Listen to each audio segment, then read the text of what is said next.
श्री हरिवंश महाराज जी अनन्यता क्या होती है, उसका पालन कैसे करते हैं? अनन्यता होती है, एक दृष्टांत से हम आपको बताते हैं। महाभारत का दृष्टांत है, भगवान शंकर के प्रसंग में है। एक उपमन्यु नाम के महर्षि थे।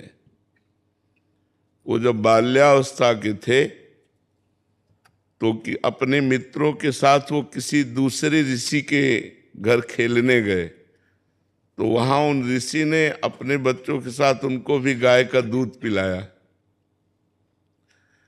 बड़ा अच्छा लगा। वो जो ऋषि गाय का दूध पिलाए वो उपरोहित कर्म करते थे, और ये जिनके पिता उपरोहित कर्म नहीं करते थे, ऐसे के पुत्र थे उपमन्यु जी। उपमन्यु जी घर आए और कहा हमें दूध पिलाइए। बहुत हट किया तो उन्होंने समझाया कि हम उपरोहित कर्म नहीं करते, हम तो जंगल के कंदमूल फल से अपना गुजारा करते हैं, तुम्हें कहाँ से गाय का दूध पिला दे। जब बहुत हट किया तो जो जंगली चावल होता है उसको पीस करके उन्होंने दिया। बालक थे तो उन्होंने पिया और कहा ये वो दूध नहीं है जो उनके घर में पिया। तो माँ ने डांट के कहा यदि तुम्हें दूध चाहिए तो भगवान शंकर की तपस्या करो और तप के द्वारा वरदान प्राप्त करो, क्षीर समुद्र का दूध पियो। गाय की क्या बात है, क्षीर समुद्र का दूध पियो। तो उन्होंने कहा हमें भगवान शिव की साधना का उपदेश दीजिए। तो ब्रह्म ऋषि थे उनके पिता, उन्होंने उनको दीक्षा दी भगवान शिव की और आराधना बताई। तो उस समय उपमन्यु जी ने दाहिने पैर के अंगूठे के बल खड़े होकर हाथ उठा करके भगवान शिव का मंत्र जपे। बहुत काल व्यतीत हुआ तो भगवान शिव उनके सामने शिव रूप में प्रकट नहीं हुए, देवराज इंद्र के रूप में प्रकट हुए, नंदिकेश्वर एरावत के रूप में, और भगवती अम्बा सची के रूप में, और जितने शिव पार्षद सब देवताओं के रूप में। और कहा वरम ब्रूहि, वरदान मांगिए।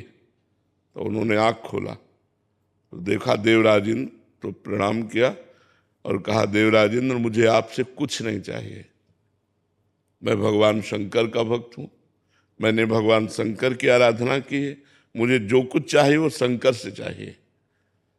तो वो निंदा करने लगे, क्योंकि भगवान शंकर ही थे, चिता की भस्म लगाते हैं, मुंडों की माला पहनते हैं न ऐसा। तो उनका सावधान, हमारे ही सामने हमारे इष्ट की यदि निंदा करोगे तो हमको असमर्थ मत समझो।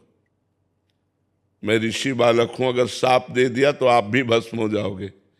तो फिर वो निंदा शुरू कर दी, क्योंकि वो भगवान शंकर ही थे ना। तो उन्होंने कहा देवराज इंद्र, अगर भगवान शंकर मुझे श्वान बना दें तो मुझे स्वीकार है, और तुम अपना देवराज इंद्र पद देना चाहो तो भी स्वीकार नहीं है। मैंने भगवान शंकर की आराधना की, अब एक भी शब्द अगर भगवान शंकर के प्रति बोले तो मैं दंड देने में समर्थ हूं। फिर वो बोलने लगे, तब उन्होंने अघोर मंत्र का प्रयोग किया। ये मंत्र सिद्ध हो जाए तो किसी के भी ऊपर मारण, मोहन, वशीकरण, उच्चाटन आदि का, इसे अघोर मंत्र कहते हैं। क्योंकि हम सही उपासना से आए इसलिए हमें इसका ज्ञान है। जे ही मंत्र को प्रहार किया जल लेकर के, तो नंदिकेश्वर ने जल को लोप लिया और कहा अपने इष्ट मंत्र से इष्ट पर ही प्रहार करते हो। तो देखा भगवान शंकर नंदिकेश्वर पे विराजमान, उमा सबसे पार्षद। तो उनका प्रभु ये क्या लीला थी। तो उनका मैं तुम्हारी अनन्यता की परीक्षा ले रहा था, तुम अनन्य निकले, इसलिए जाओ, रोज तुम्हें क्षीर समुद्र का दुग्ध मिलेगा, और अजरश्चैव अमरश्चैव, और जिस समय तुम मेरा ध्यान करोगे उसी समय मैं तुम्हें दर्शन दूंगा। बहुत वरदान की झड़ी लगा दी। तो अनन्यता, अपने इष्ट के प्रति पूर्ण अनन्य होना। दूसरा, हमें जैसे गोस्वामी तुलसीदास जी कह रहे, बने तो रघुबर ते बने, बिगड़े तो भरपूर, तुलसी और अंते बने, ता बने बेपद। बने तो राम जी से बने और बिगड़े तो राम जी से बिगड़े। राम जी के बनाए हुए बिगाड़े हमें ठीक है, दूसरा अगर बनाता है तो उस पर धूल पड़े, मुझे जरूरत नहीं है। जैसे जब पार्वती जी भगवान शंकर के लिए तपस्या कर रही थी तो सप्त ऋषि आए और कहा देवी आप किसके लिए तपस्या कर रहे हो। तो उनका भगवान शंकर को पति रूप बनाने के लिए।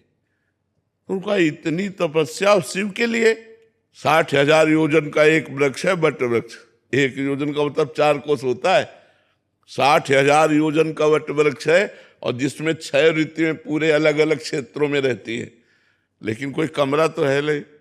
बोले उनके पास लौकिक वैभव तो है नहीं, तो ब्याह, अरे ब्याह करना ही है तो हम वैकुंठनाथ लक्ष्मीपति भगवान से करा देते हैं। तो देवी जी ने अनन्यता कहा, माना महादेव अवगुण भवन, विष्णु सकल गुण खान, लेकिन जेहि कर मन जैसन रमे ते ते समका।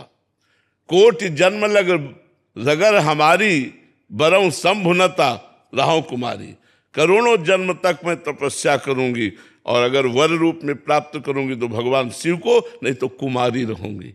ये अनन्यता, अपने इष्ट के प्रति पूर्ण अनन्यता, अपने इष्ट के प्रति पूर्ण समर्पण।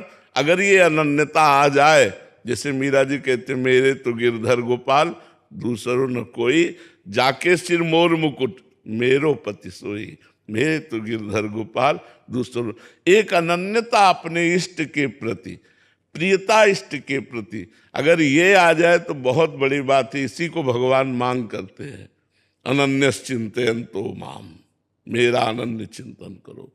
केवल जिस नाम रूप में लगे तो पूरा अनन्य होकर लगे, उसे अनन्यता कहते हैं, अन्य ना। क्या प्रश्न था?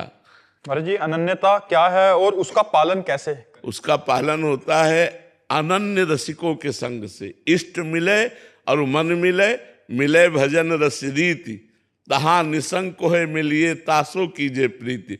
जो अनन्य रसिक हैं, जैसे आप राम उपासक हो तो अधिकतर राम उपासकों का संग करो तो आपके अंदर राम उपासना की निष्ठा आ जाएगी। कृष्ण उपासक इष्ट मिले, इष्ट मिलना चाहिए, मन मिलना चाहिए और पूजा पद्धति मिलनी चाहिए, रसरीति मिलनी चाहिए, तब आपके अंदर अनन्यता आ जाएगी। यदि अनन्य महापुरुषों का संग किया जाए तो अनन्यता की प्राप्ति हो जाएगी।